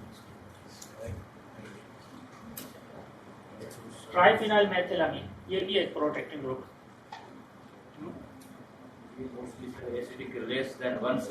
ट्रिटाइल एक्सप्लोसिव है, ट्रिटाइल ग्रुप है ये। और ये जो है आपको क्या कहते हैं क्लोराइड की शक्ल में मिलता है, ट्रिटाइल क्लोराइड, ठीक है, ट्रिटाइल क्लोराइड है। और ट्रिटाइल क्लोराइड है, हाँ हमारे पास भी ट्रिटाइल क्लोराइड है, लेकिन बट इसके बारे में ये थोड़ा सा एक्सप्लोसिव नेचर है। ट्रिटाइल एजाइड भी है, मोस्टली इन कंडीशंस पे ये अनस्टेबल है। तो ये कंप्लीटली इनर्ट एनवायरनमेंट चाहिए होगा मोस्टली ये हो गया आपका, हाँ ये आपका बहुत प्रोटेक्शन मशहूर ज़माना। हाँ जैसे हमारे पास यहाँ रिडक्शन और ऑक्सीडेशन के जो ना रेड लिखे हैं, तो मतलब ये है कि ये लेबाइल है केस हाँ, है ना। हाँ। तो इनकी जो लेबाइलिटी है अब इस केस में ये मेथल ग्रुप की वजह से है, क्योंकि देखिए अब जो होगा ऑक्सीडेशन की चांसेस हैं वो मेथल ग्रुप पे ज़्यादा चांस है। थ्योरेटिकली आप तो आप कर सकते हैं कुछ ना कुछ एक्सप्लेनेशन, लेकिन देखें ये प्रैक्टिकल ऑब्जर्वेशन हैं। प्रैक्टिकल ऑब्जर्वेशन कुछ तो बनता होगा ना, ये लेबोरेटरी इन केस ये कि टूट कर कुछ बनना होता है, वो इतनी डिटेल में नहीं जाते। आपका जो लिटरेचर है ना, उनका मकसद ये है कि किसी ने ये प्रोटेक्टिंग ग्रुप इंट्रोड्यूस कराया ना, वो पहले कोशिश करते हैं कि ये मैंने एक नया प्रोटेक्टिंग ग्रुप इंट्रोड्यूस कराया, इसको पेटेंट करवा लूं। पहले ये फोकस ये फिर इसके बाद वो पब्लिश करते हैं, एक दो पेपर्स बताते हैं कि भाई ये एक नया मार्केट में आया प्रोटेक्टिव ग्रुप्स, हाँ, और फिलहाल यहाँ सप्लायर के पास अवेलेबल है, सिग्मा इंच हो जाए क्लोज होगा, ये नहीं बनाते सब चीज़ें, ये यही रिसर्चर से लिखते जो है ना चला रहे होते हैं काम, ठीक है। और फिर उसका ये स्टेबिलिटी प्रोफाइल है, ठीक है, क्योंकि अगर वो डिटेल में जाना, अच्छा इसके नतीजे में कौन सी प्रोडक्ट बनी, कौन सी साइड प्रोडक्ट्स बनी, तो वो तो एक स्टूडेंट चाहिए, वो तो 50 साल में जाके काम कंप्लीट होगा। बीइंग अ साइंटिस्ट या हम जिस रिसर्च पे कर रहे होते हैं तो जाहिर सी बात है वो चीजें आगे फर्दर रिएक्शंस को भी नुकसान देती हैं। जैसे अगर हमने ये एसिड वो ये परेक्सरासिस यूज किया, देखें ये जो है ना आपके टूल्स हैं टूल भी है, गोल्स तक पहुंचने के लिए, ठीक है, गोल्स तक पहुंचने के लिए अगर देखें कार है आपके पास, एक टूल है मंजिल तक पहुंचने के लिए, लेकिन अगर आप उसकी डिटेल में पढ़ जाएं, इसके अंदर जो है ना मैंने डीजल डाला था, इस कार के जो डीजल के धुएं में कितने % कार्बन डाइऑक्साइड निकल रही है, कितने % ऑक्सीजन निकल रही है, अच्छा कितने का मोनोऑक्साइड निकल रहे हैं, हाँ आप ये रिसर्च करने बैठ जाए तो आप मंजिल तक ही पहुँच पाएंगे, ठीक है। तो फायदा तो है उसका भी, ठीक है, किसी हद तक लोग कह सकते हैं। तो रिसर्च में जो है ना आप अननेसेसरी डिटेल में जाएंगे तो उलझ जाएंगे, आप अपनी मंजिल तक नहीं पहुंच पाएंगे। तो यहाँ देखें वो ये कंडीशन देते हैं और क्विकली बताते हैं, देखिए इस कंडीशन पे स्टेबल है, इस कंडीशन पे अनस्टेबल है, ये कंडीशन डाली इस पे स्टेबल है, इस कंडीशन के ऊपर ये प्रोटेक्टिंग ग्रुप स्टेबल है, और इस तरह जो है आपका समराइज पेपर्स के अंदर मिलता है डाटा, और वो चीज उनका पेपर भी आ गया, और बाकी किसी और ने एडवांस काम करना है उसको हिंट भी मिल गया, अच्छा इस तरह का प्रोटेक्टिव ग्रुप है। मजे की बात है कि वो ये नहीं बताते कि हमने बनाया कैसे था, पेपर में एंड के ऊपर वो मटेरियल मेथड है ना, उसके अंदर लिखा हुआ था हमने यहाँ से खरीदा, ठीक है, वो मेंशन कर देते हैं, बस ये भी नहीं बताते कि हमने बना के प्रोवाइड किया है उनको सेल करने के लिए सीमेंट को। तो इस तरह चल रहा था। मुझे तो सिंपल लग रहा है कि बल्कि ग्रुप है तो बल्कि ग्रुप में स्टेबल है, लेकिन देखें यहाँ पर अनस्टेबल है, ये ऑक्सीडेशन सही, पर एसिड भी है ना, पर एसिड तो पर एसिड तो बना के दे डबल बॉन्ड जहाँ पर दिखा है वहाँ पर ऑक्साइड बनाएंगे। कौन सा एक बड़ा मशहूर जो है ना एक ऑक्सीडाइजिंग एजेंट है, MC पापा, मेटाक्लोरोकार्बोनिक एसिड जो है ना वो ऑक्सीडेशन वगैरह के लिए ऑक्सीडेशन सही है। ये है जी प्रोडक्शन के लिए ये कंडीशंस हैं बॉक की, हाँ बॉक एनालाइज यूज़ करेंगे और रिमूव करने के लिए मैं समराइज करके दिखा रहा हूँ, और एट द एंड आपका ये स्ट्रक्चर ये बना होगा।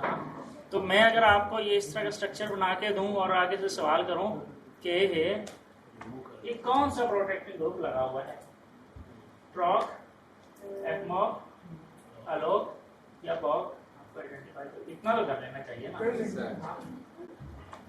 तो पता चले कि सारे फेल हुए एग्जाम में। हाँ इस तरह ना हो, आप क्लास अटेंड कर रहे हैं तो आपको एटलीस्ट प्रोटेक्टिव ग्रुप्स का आइडिया होना चाहिए। बाकी देखें डिटेल्ड और इन डेप्थ नॉलेज आप लोगों ने खुद लिटरेचर में आप करेंगे, जब बेसिक नॉलेज आपके पास है then it becomes quite easy to understand the complex literature. अगर बेसिक ही आइडिया नहीं है, आपके स्कीम के ऊपर Z लिखा हुआ है, बंदा हैरानो परेशानी Z का क्या मतलब है, गूगल पे लगा रहे हैं, गूगल को भी नहीं समझ आ रहा है ये Z का क्या मतलब है, क्योंकि Z तो बहुत सारी चीज़ों में यूज होता है, ठीक है। कहीं पे एलोक लिखा हुआ है, कहीं एफमॉक लिखा हुआ है, तो एटलीस्ट आप जो एडवांस लिटरेचर है टोटल सेंसस का उनकी स्कीमें समझने में आसानी होनी चाहिए कि उस पर जो है ना इन निशानों का क्या मतलब है, ये तो हमने केमिस्ट्री में कभी नहीं पढ़े थे, ठीक है। तो ये प्रोटेक्टिव ग्रुप्स हैं, आपको आइडेंटिफाई करना आना चाहिए स्ट्रक्चर के अंदर कौन सा प्रोटेक्टिव ग्रुप का और कौन सी कंडीशन चाहिए उसको रिमूव करने के लिए, ठीक है। एटलीस्ट बेसिक कंडीशन बता, ये नहीं कहता कि आप जो है ना वो सारी कंडीशन है वहाँ पे लिखना है, बस TFA डाल दें रिमूव हो जाएगा। तो ये उसका मैकेनिज्म है, ठीक है। मैकेनिज्म है, आपको अंदाजा हो जाएगा कि इस मैकेनिज्म के थ्रू ये डीप्रोटेक्ट होता है। इससे थोड़ा सा ये भी अंदाजा हो जाएगा जब मैं डीप्रोटेक्शन करता हूँ तो उसमें कौन सी साइड प्रोडक्ट बनेगी मेरी फ्लास्क के अंदर। ये वाली अगर साइड प्रोडक्ट बनेगी तो कैसे रिमूव होगी, जस्ट सर्च करें इसका बॉइलिंग पॉइंट क्या है। क्या ये रोटरी इवेपोरेटर के ऊपर मैं इसे रिमूव कर सकता हूँ या मुझे हाई वैक्यूम लगाना पड़ेगा इसको निकालने के लिए। हाँ, तो मैकेनिज्म थोड़ा सा ये बता देगा कि क्या साइड प्रोडक्ट बन रही है और मुझे कैसे निकालना है। एफमोक प्रोटेक्शन, एफमोक क्लोराइड आप यूज़ करेंगे, ऑफ कोर्स एक बेस यूज़ करेंगे प्रोटेक्शन के लिए, और वो इस तरह का ग्रुप आके लग जाएगा उसको। ये एसिड स्टेबल प्रोटेक्टिव ग्रुप है। Under acidic environment it is highly stable, लेकिन एसिडिक एनवायरनमेंट में ये, लेकिन इनऑर्गेनिक बेसिस के अगेंस्ट नहीं होता ये प्रोटेक्शन, ठीक है। अमीन बेस्ड जो है ना, ये देखें अमीन बेस्ड जो है ना, पिपरिडीन हो गया, इस तरह के जो है ना मॉलिक्यूल्स इसको रिमूव कर सकते हैं क्वांटिटेटिवली।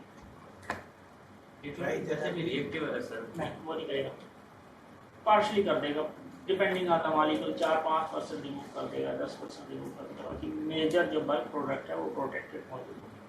इसीलिए नेक्स्ट स्टेप जो ना ट्राइएथाइलमीन या डाइपिया और इस तरह के जिन्हें ऑर्गेनिक बेसिस यूज करके कर रहे होते हैं, स्पेशली पेप्टाइड सिंथेसिस पे ये मौजूद होते हैं उसमें से, ठीक है। पेप्टाइड सिंथेसिस में देखें वो एफमोक के साथ चल रहे होते हैं, ठीक है। एफमोक की स्टडी होती है, एक ही प्रोटेक्टिंग ग्रुप लगा हुआ है और फिर वो मुख्तलिफ अमीनो एसिड्स लगाते जाते हैं।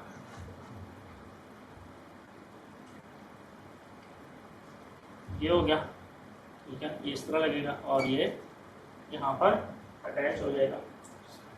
डी प्रोटेक्शन में ये एक प्रॉब्लमेटिक मॉलिक्यूल है, ठीक है, ये नहीं जाता, रोटरी इवेपोरेटर से ही नहीं जाता, ये तो बल्कि हाईली इसकी बॉइलिंग पॉइंट ज्यादा बॉइलिंग पॉइंट ज़्यादा है।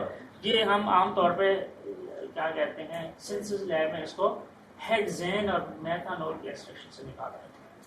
हेक्सेन से तो वाश हो जाएगा, हेक्सेन से वाश हो जाता है कि हेक्सेन और मेथनॉल इमिसिबल हैं, ठीक है, दो तो एक्सट्रैक्शन में जनाब इससे रिमूव कर देते हैं।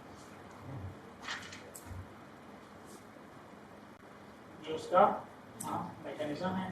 तो इस मैकेनिज्म से डाइबेंजोफ्लूविन जो है आपका आउटलेट है।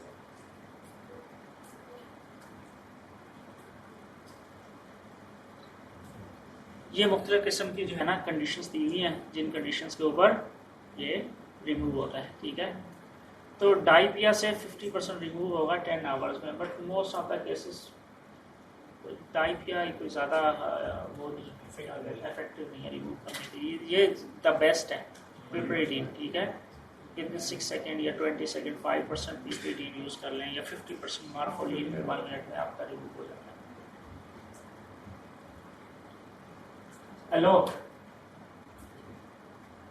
बॉक, एलोक, एफमॉक, ट्रॉक, सीपीजेड, जेड, बहुत सारे देख लिया हमने प्रोटेक्टिंग ग्रुप अभी देखा। सबके स्ट्रक्चर याद है ना?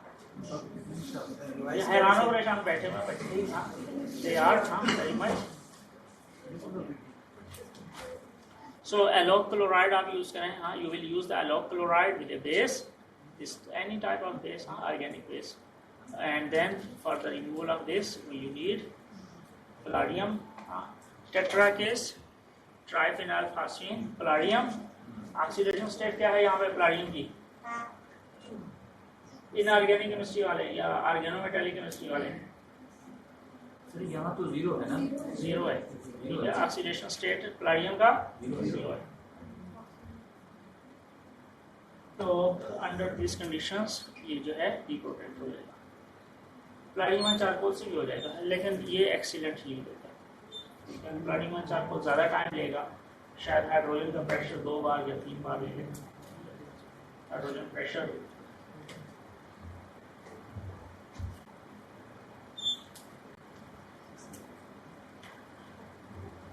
एलोक क्लोराइड यूज कर लें, ऑफ कोर्स कोई सा भी बेस यूज कर लें,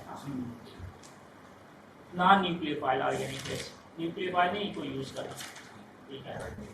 हाँ, पिपरिडीन जो है वो न्यूक्लियोफिलिक है ना, वो नहीं यूज करना, ठीक है। ये जो है ना आपके डाइपिया हो गया, आपका ट्राइएथिलेमीन हो गया, हाँ, इस तरह के नॉन न्यूक्लियोटिक आयोनिक एसिड यूज करते हैं। तो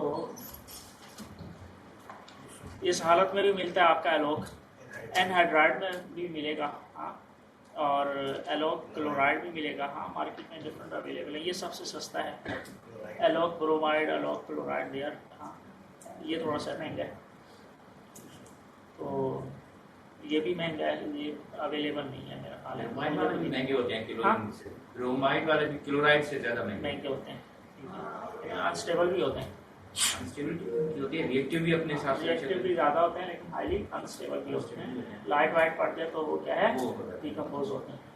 आपके पास ब्रोमाइड के कोई मॉलिक्यूल है, वो क्या है, और रुलाते भी हैं ज़्यादातर ब्रोमाइड के मॉलिक्यूल। हाँ, क्या होता है, आंखें जलती हैं, आंसू आते हैं, हाँ, अगर आपकी उम्र में काम आता है तो। स्पेशली बेंजाइल ब्रोमाइड, एक ड्रॉप अगर आपकी लैब में गिर जाए तो 1 महीने तक लोग रोते रहेंगे वहाँ पे, ठीक है, 1 महीने तक रोते रहेंगे। गले में भी वो हम उसको बड़े एहतियात से अपनी लैब में जो है ना, कीमोड के अंदर कीमोड चल रहा होता है, कुछ चीज से एंटर करते हैं, लेकिन पूरे दिन जो है ना लोग की आँख जल रही होती है, गले में भी वो हाँ, सही है। लेकिन खुदा ना खास्ता उसका ड्रॉप गिर जाए, ये हिसाब किताब बराबर करने के लिए बेहतरीन चीज़ है दुश्मनों के घर में, हाँ, ठीक है। एहतियात करनी है। ब्रोमाइड्स जो है ना, मोस्टली जो ब्रोमाइड्स हैं वो क्या कहते हैं, आँखों को डैमेज करते हैं, आंसू का बायस करते हैं, हाँ, वोट वगैरह चलाने को इतना कोई इशू खास नहीं होता। क्या करें, वोट वगैरह जैसे चला लेते हैं ना, फिर इतना कोई इशू नहीं होता खास कर। हाँ, ऐसा तो डिपेंड करता है कौन सा ब्रोमाइड है। मैंने आपको बेंजाइल ब्रोमाइड की मिसाल दी है ना, बेंजाइल वाला। हम उसे जब लैब में यूज करते हैं हम बड़ी एहतियात से, कि वो चल रहा है, बॉटल को ऑन किया है, उसके बावजूद उसका इफेक्ट सारा दिन लैब में रहता है, ठीक है, सारा दिन लैब में रहता है। उसी वक्त जो है ना, क्या कहते हैं, जो जिस चीज़ से आपने उसको निकाल के डाला है उसको फौरी तौर पे लैब से बाहर डिस्कार्ड करवा भी देते हैं, लेकिन उसके बावजूद सर्टेन टाइम तो उसका इफेक्ट रहता है। इफेक्ट रहता है। तो अब आप अंदाज़ा लगाएं अगर उसका ड्रॉप गिर जाए तो वो कितना मुश्किल होगा फिर। हाँ, क्या काम वाम नहीं करना ना, थोड़ा सा छुट्टियाँ वुट्टियाँ करनी है तो कर सकते हैं, लेकिन नहीं करना इस तरह। हाँ, अलोक प्रोटेक्शन ये उसका मैकेनिज्म है, ठीक है, most of the mechanism same है, ठीक है। अगर आप देखेंगे, कंपेयर करेंगे तो आपको क्या कहते हैं, ज़्यादा रटा लगाने की ज़रूरत नहीं है। डी प्रोटेक्शन ये आपका प्लाडियम इंसर्शन के ज़रिए, हाँ, प्लाडियम जो है वो हमेशा यहाँ पे इंसर्ट हो जाएगा, प्लाडियम ये एबिलिटी है, हाँ, तो वो यहाँ इंसर्ट हो जाएगा और इसको रिमूव कर देगा, CO2 निकलेगा आपको। प्लाडियम कैटलिस्ट को आप रीजनरेट उस पूरे साइकिल में, ठीक है, कैटलिस्ट आप हमेशा वो थोड़ी क्वांटिटी में यूज़ करते हैं ना, 0.1 इक्विवेलेंट और 0.05 इक्विवेलेंट आप डालेंगे सबस्ट्रेट का। ये नहीं है कि हाँ सबस्ट्रेट अगर हम 200 मिलीग्राम से रिएक्शन लगा रहे हैं कैटलिस्ट पे, हाँ you will add 200 ml, no, you will add only 0.1 equivalent और 0.05 इक्विवेलेंट। वो फिर क्या है, during the reaction cycle catalyst regenerate करते हैं, हाँ। और एक प्लाडियम कैटलिस्ट के साथ जब भी काम करें, you have to be careful after the reaction, वो जो black material, you should never discard the palladium catalyst in the dustbin। उस वक्त अगर नहीं पकड़ेगा, रात में किसी को पकड़ लेगा, ठीक है, उसके पार्टिकल्स वहाँ है, किसने कागज डाला तो आग पकड़ लेगा, ठीक है। It is not necessary immediately जो है वो। तो प्लाडियम कैटलिस्ट के साथ जब भी काम कर रहे हैं तो फ्यूम हुड में आपको क्या करना है, पानी की बॉटल रखनी है, ठीक है, कैटलिस्ट उसके अंदर आप डिस्कार्ड कर पानी के साथ रोके उस बॉटल में, वो फिर सारा बैठ जाता है और बाद में कोई साल 2 साल बाद 3 साल बाद वो सारा पानी डिटेक्ट करके you can regenerate your catalyst, reuse it. तो you will never discard palladium catalyst in the dustbin. और बॉटल ले लें थोड़ी सी, जो भी प्लाडियम के साथ काम कर रहे हैं कैटलिस्ट उसके अंदर डालते हैं, पानी आस्ता आस्ता उड़ता रहेगा, ठीक है, वो फ्यूम में रखा हुआ है पानी की बॉटल, ठीक है, 4-5-6 महीने पड़ा हुआ है, पानी उड़ता रहेगा, वो कैटलिस्ट वहाँ पे नीचे डिपॉजिट होता रहेगा।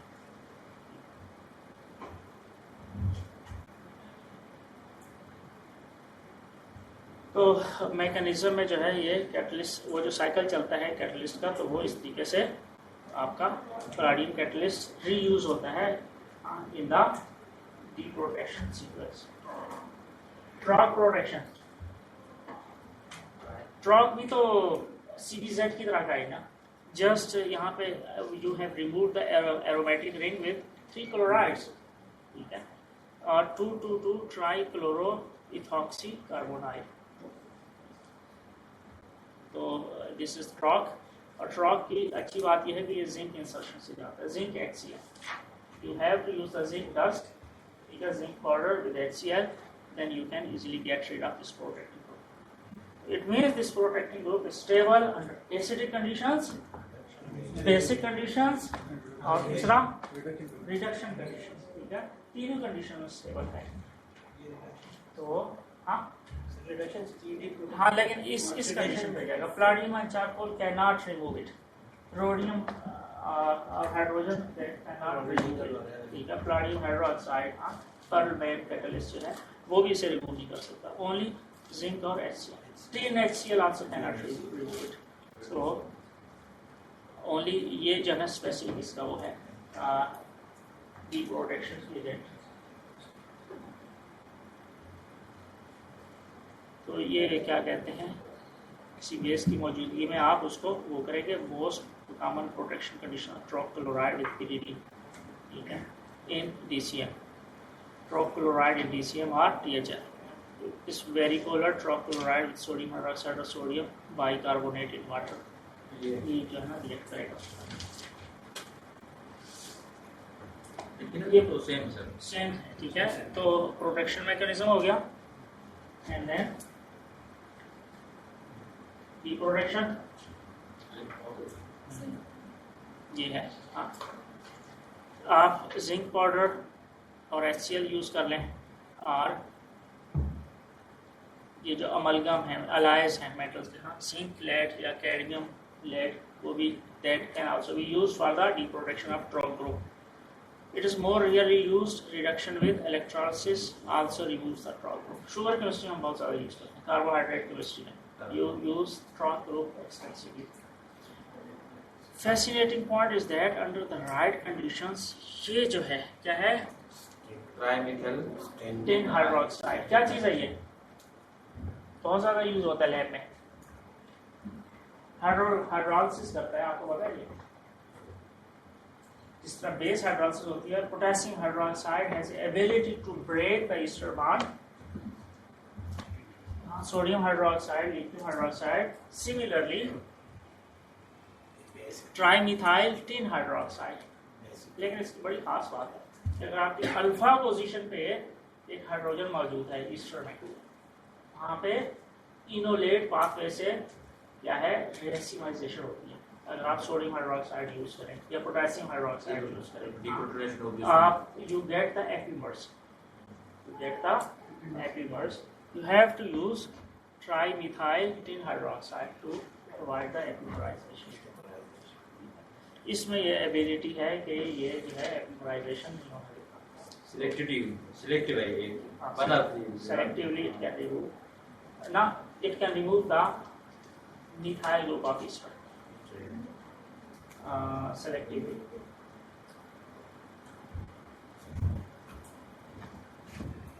For example, कितना टाइम है, अभी तो बहुत टाइम है हमारे पास।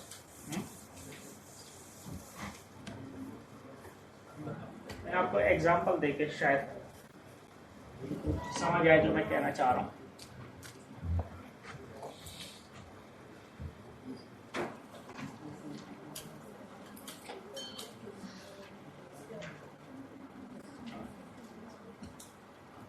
अल्फा एनोमर NH, ये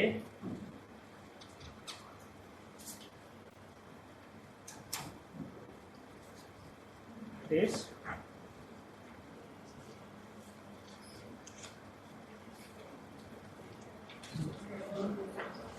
वो मुझे इसलिए मालूम है क्योंकि हमें ये प्रॉब्लम आई थी लैब में, फैजान के केस में। देखें, ये मिथाइल ईस्टर है आप इसे बड़े इजीली तोड़ सकते हैं। आप इस ग्रुप को रिमूव कर सकते हैं। कैसे? आप लिथियम हाइड्रोक्साइड यूज़ कर रहे हैं या सोडियम हाइड्रोक्साइड यूज़ कर रहे हैं, हाँ, एक्वा सोल्यूशन 1 मोलर का, इट कैन ब्रेक। लेकिन मसला क्या है, उसके नतीजे में क्या होगा? बताएं क्या होगा भाई? साल्ट बनेगा। कहाँ पे रेसिमाइजेशन होगी? आर वाले इथाइल।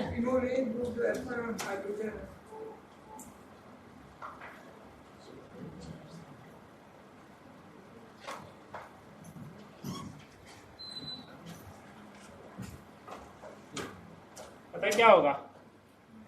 जहाँ ओ लगा हुआ है इसमें आर वाले में कैसे ये होगा। इसमें ये होगा सर, वो सोडियम हाइड्रोक्साइड यूज करें या पोटेशियम हाइड्रोक्साइड यूज करें, एपिमराइजेशन यहाँ होती है। क्या होगा? ठीक है, ये कैसे प्रोसेस करें?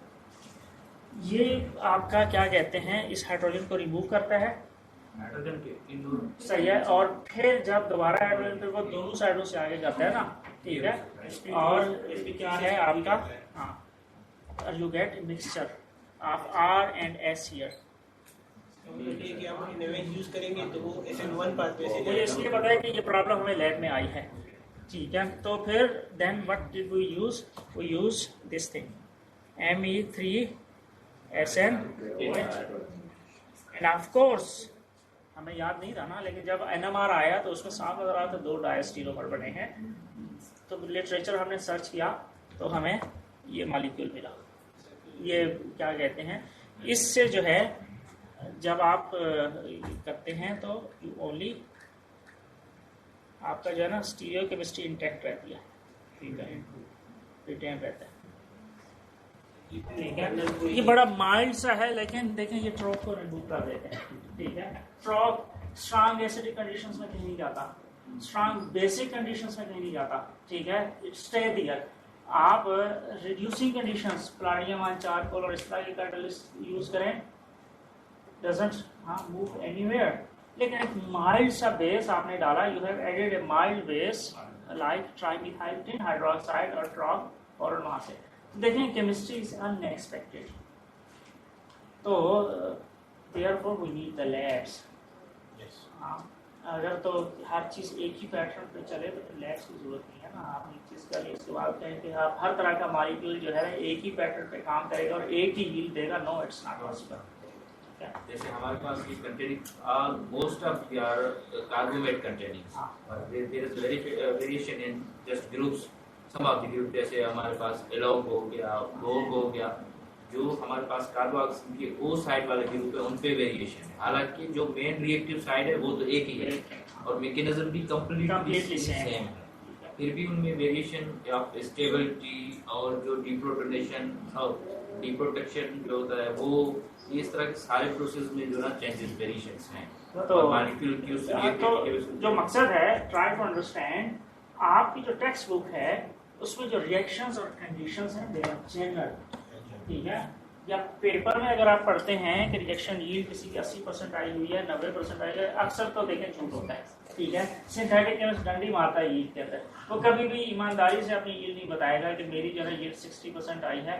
वो उसको 5-10% बढ़ा के पेश करेगा कि मेरी यील्ड जो है ना 5% या 10%, हाँ 68%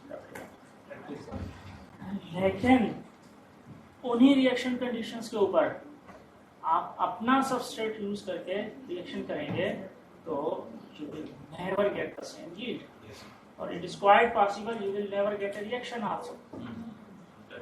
जस्ट सबस्ट्रेट को चेंज करने से आउटपुट चेंज हो जाता है, ठीक है। तो उसमें जो है ना क्या कहते हैं, दिल छोटा करने की जरूरत नहीं है, ठीक है। तो क्या कहते हैं, इस तरह सरप्राइज मिलते हैं केमिस्ट्री में।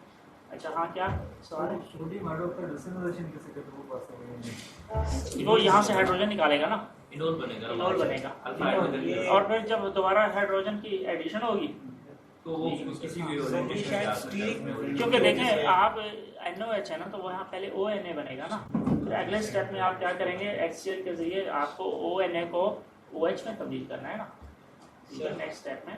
और वो जब आप उसे एक्सेस ऑफ हाइड्रोजन देंगे तो हाइड्रोजन जो है दोनों साइडों से इक्वल पॉसिबिलिटी है, तो उसके नतीजे में आपको यहाँ पे फिर 2 एपीमर्स मिलेंगे।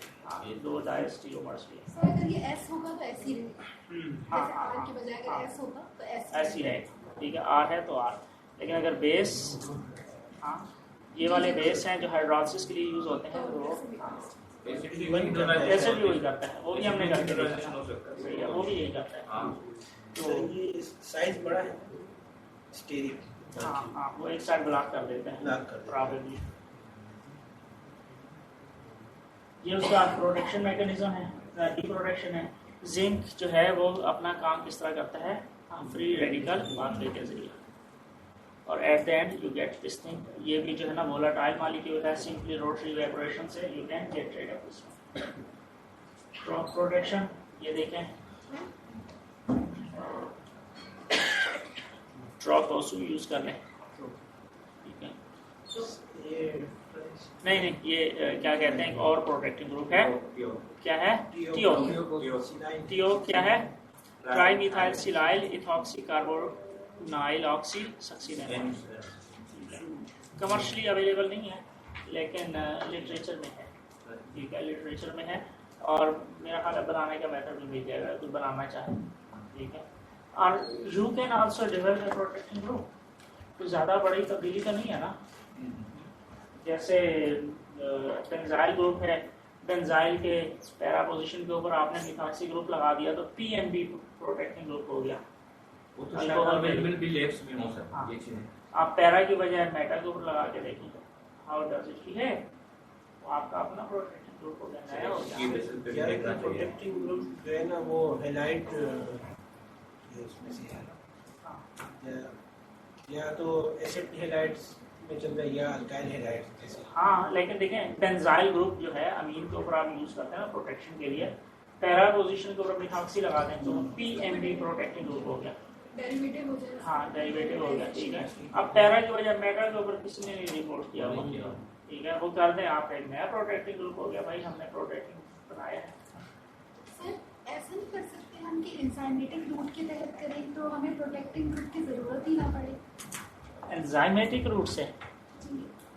वो सल्फर प्रोडक्ट हमारे देखिए वो मेरे उसमें नहीं है, क्या करें, मेरा फील्ड ऑफ एक्सपर्टीज नहीं है, तो मैं उस पर कमेंट नहीं कर सकता। क्योंकि सर एंजाइम्स तो आजकल सर्फ और इसमें उसमें हर जगह होते ही हैं। एंजाइमेटिक रिएक्शन अभी कोई एंजाइम प्रोड्यूस करना कोई ऐसा नहीं है। साइंस अभी उतनी डेवलप नहीं हुई कि आप जो है टोटल सिंथेसिस और ये सारा करें एंजाइम के जरिए, चंद स्टेप हो जाते हैं, या you can see it in organic letter, JOC, जेक्स, आगे आते शीमी, इन सब जर्नल्स में जो है ना आपको जब आप टोटल सिंथेसिस स्कीम देखते हैं कोई एक आध स्टेप किसी एंजाइम से किया हुआ नजर आता है। हाँ, खास तौर पे पापेन बड़ा मशहूर एंजाइम है, कहाँ से आता है, पपाया से। हाँ, सर वैसे भी हमें इस जो ना मेडिसिनल केमिस्ट्री में या जनरल में देखिए हमें चाहिए होता है अमाउंट और टाइम के विशालता की वजह से प्रोसेस जो एंजाइमेटिक से शायद वो हमें हासिल ना हो पाए या यील्ड हमें वो हासिल ना हो पाए, तो जाहिर सी बात है साइंटिफिक ऑर्गेनिक कोई कहना आपने तो डाला अगले दिन बस एंजाइमेटिक का वेट करते रहते हैं कब वो एंजाइम अपनी मर्जी से रिएक्ट करे। अच्छा सर एंजाइम से हमें डिजायर प्रोडक्ट नहीं मिलता, वो मैं उस पर कमेंट नहीं कर सकती हूँ, मेरी फील्ड नहीं है, ठीक है, मेरी फील्ड नहीं है, मुझे उसका कोई खास आइडिया नहीं है। अच्छा देखते रहते हैं कि कुछ लोग बड़ा ट्रांसफॉर्मेशन कर लेते हैं, लेकिन एंजाइमेटिक रिएक्शन जो हाँ, उसमें भी यही मसला है ना कि वो कभी फंगस का मूड हुआ उसने रिएक्शन कर दिया, कभी वो नाराज है तो उसने नहीं किया काम। टेम्परेचर बहुत सारे वेरिएबल्स हैं, टेम्परेचर आज ज़रा ज़्यादा हो गया या आज क्या कहते हैं गर्मी कम है या ज़्यादा है तो उसकी रहती है, पर वो तो डिफरेंट है। तो ये एक और प्रोटेक्टिंग ग्रुप है, सक्सीनेमाइड फार्म में मौजूद है, इजीली जो है ये आपका रिएक्ट करता है बेस बेस डाल के, और इस तरीके से आप इसे यूज़ कर लेते हैं। ये प्रोटेक्शन के लिए आप क्या है, कोई फ्लोराइड टिप आप यूज़ कर लेंगे या कोई HF यूज़ कर लेंगे, तो उससे ये प्रोटेक्शन हो जाता है। सही है, तो आप क्लियर हुआ कितने प्रोटेक्टिंग ग्रुप देखे हमने आज? बहुत सारे देखे, जरा गिनवाएं। आलोक स्ट्रक्चर बनाने आते हैं, कल करेंगे, सही स्ट्रक्चर आने चाहिए। और कंडीशंस का भी अंदाजा होना चाहिए। बहुत stable in basic environment. Okay, अगर आपका रिएक्शन कंडीशंस में पीएच जो है बेसिक है, बहुत is highly stable protecting. Acidic environment में अनस्टेबल, आपको अपीएफ यूज करना है, ट्राइफ्लोरो एसिडिक एसिड यूज करना है, HCl यूज करना है, डाइऑक्सिन। एफमोक, हाँ एफमोक जो है वो प्रोटेक्टिंग ग्रुप किस कंडीशन पे स्टेबल है? एसिडिक एनवायरनमेंट में। हाँ, बेसिक एनवायरनमेंट में इट इज अनस्टेबल। इस अलोक हाँ दोनों में। हाँ, आपको कौन सी कंडीशन चाहिए? हाइड्रोजन और रिड्यूसिंग कंडीशन। अच्छा, अगर आलोक उसमें स्टेबल है तो ट्रॉक वो तीनों में स्टेबल है, ठीक है। उसके लिए आपको फिर जिंक और HCl चाहिए, ठीक है। या वो जो हमने डिस्कस किया कौन सा मॉलिक्यूल, ये वाला ट्राइमिथाइल हाइड्रोक्साइड। तो इन सब के अंदर हल्का सा फर्क पता होना चाहिए। हाँ, कौन सा किस कंडीशन पे स्टेबल है। बहुत stable in basic environment, Fmoc stable in acidic environment, यानी आप रिएक्शन फ्रीली एसिडिक एनवायरनमेंट में कर सकते हैं। Alok stable in both acidic and basic conditions. आपको उसको रिमूव करने के लिए सोलारियम और चारकोल और हाइड्रोजन चाहिए। और ट्रॉक सब तीनों कंडीशन पर स्टेबल है। ट्रॉक को रिमूव करने के लिए फिर आपको जिंक पाउडर ढूंढ के लाना है और HCl से लैब में अवेलेबल है। हाँ, या फिर ये बना लें। तो स्लाइड यहाँ पे वो तो बेसिक में भी स्टेबल है सिवाय अमीन बेस की ना। हाँ, बहुत स्टेबल है बेसिक एनवायरनमेंट।